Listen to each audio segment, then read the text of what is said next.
Joignez confiné. Spectacle annulé. Culture, solidarité, pour vous désennuyer.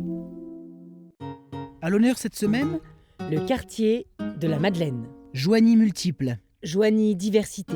Voici des bribes, des rencontres qui ont eu lieu entre les artistes du collectif et les habitants. On avait parlé de l'art de...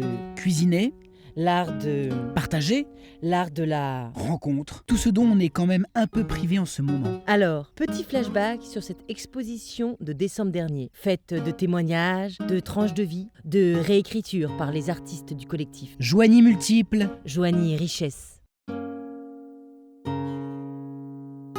J'ai toujours aimé les fêtes à thème. Halloween, la Saint-Valentin et j'ai une petite préférence pour Noël. Peut-être parce que c'est vraiment la fête des enfants. À Noël, j'invite toujours des amis.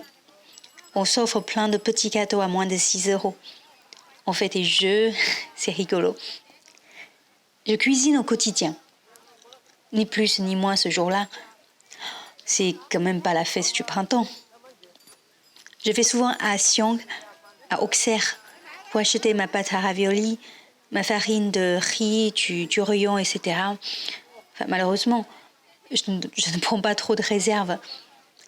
Je ne saurais pas où mettre les stocks. Ma cuisine est vraiment toute petite.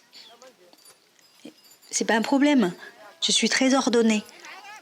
Une place pour chaque chose et chaque chose à sa place. Épices, wok et cuve vapeur près du plan de cuisson.